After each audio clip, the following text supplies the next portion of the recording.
FTC chairman గారు అమెరికాలో ఉన్నారు. ఆయన దిగిన తర్వాత ముందు ఆయన సినిమా ఉంది, ఆయన ఏం తేలుస్తారో తర్వాత సినిమా.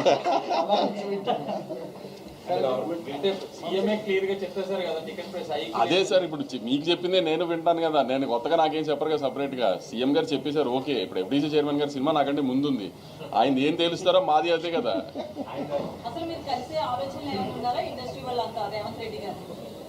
మ్యామ్ అదే అంటున్నాను కదా మ్యామ్, దిల్ రాజు గారు హైదరాబాద్ వచ్చిన తర్వాత ఒకసారి అందరం కలిసి డిసైడ్ చేసి దెన్ ఎలా విల్ టేక్ ఇట్ ఫార్వర్డ్ అనేది చూడాలి. ఇంకా నా కాంబినేషన్ కాదు, నేను ఆయనతో పని చేయాలనేది ఎప్పటి నుంచో నేను వెయిట్ చేస్తున్నా. నాతో కాంబినేషన్ ఏంటి, నేను హీరోయిన్ ఏంటి, కానీ నేను ఎప్పటి నుంచో ఆయనతో ఇండస్ట్రీకి వచ్చినప్పటి నుంచి ఇప్పుడు బాలకృష్ణ గారితో పనిచేయాలని అందరికీ ఉంటుంది కదా, చాలా ఎక్కువ ఉన్నింది. సో నేను అదైతే నేను ప్రౌడ్గా చాలా చెప్పుకోగలిగింది ఏంటంటే, ఇప్పుడు నేను సినిమాలు చూడటం మొదలుపెట్టిన లాస్ట్ 25-30 years నుంచి కూడా బాలకృష్ణ గారిని నేను చూపించినట్టుగా ఎవరు చూపించలేదు. అంత కాన్ఫిడెంట్గా చెప్పగలుగుతాను నేను. నా సినిమాలో ఇవాళ ఉన్న విజువల్స్, ఇప్పుడు మా సినిమాలో ఉన్న విజువల్స్ లాస్ట్ 20-25 yearsలో ఎప్పుడు బాలకృష్ణ గారి సినిమాలో విజువల్స్ అలా లేవు.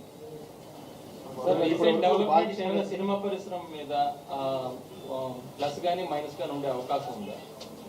రీసెంట్ డెవలప్మెంట్ అంటే దేని గురించి?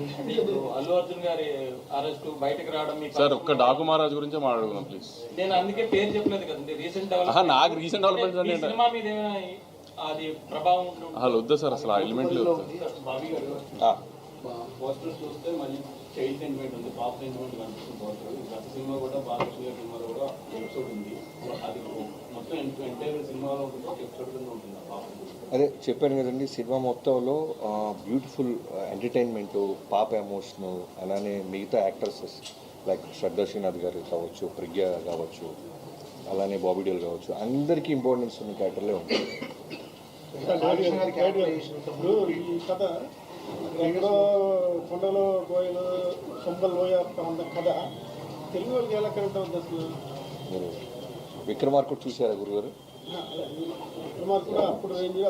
మీరు సినిమా చూస్తే ఎక్కడ ప్రాంతంలో జరుగుతుంది, ఎలాంటి ఎమోషన్స్ ఉన్నాయి, మన కథ కాదా అనేది మీకు అర్థమైపోతుంది. పార్ట్ 1 ముందు చూద్దామండి, తర్వాత మంది పార్ట్ 2 దీనికి పార్ట్ 2 ఉందా? బాలకృష్ణ క్యారెక్టర్ చాలా హై చూసారు, ఇంకా అంటే ఆ క్యారెక్టరేషన్ ఎంత ఈ సినిమాలో ఎంత హైగా ఉండబోతుంది, ఫ్యాన్స్ కానీ ఎలా ఉండబోతుంది? అదే సంక్రాంతి పండుగలా ఉంటుందండి బాలకృష్ణ గారి క్యారెక్టర్. బాలకృష్ణ గారు ఒక ప్రజాప్రతినిధి కదా, ఎమ్మెల్యే గారు కదా, అంటే సినిమాలో ఆయన క్యారెక్టర్ ఎలా ఉంటుంది, మరి వైలెంట్ గా చూపిస్తే అది కొంచెం క్రిటిసైజ్ చేసే అవకాశం ఉంది కదా. ఒక ప్రజాప్రతినిధిగా ఉంటూ జనాలకి ఏమి ఇప్పుడు ఆయన ప్రజాప్రతినిధిగా ఉన్నప్పుడు ఏదైనా సమస్య వస్తే వైలెంట్గా రియాక్షన్ అవ్వాల్సి వస్తే అవ్వాలా లేదా? సో ఆయన అక్కడ ఎమ్మెల్యేగా నిజంగా సమస్య వస్తే రియాక్ట్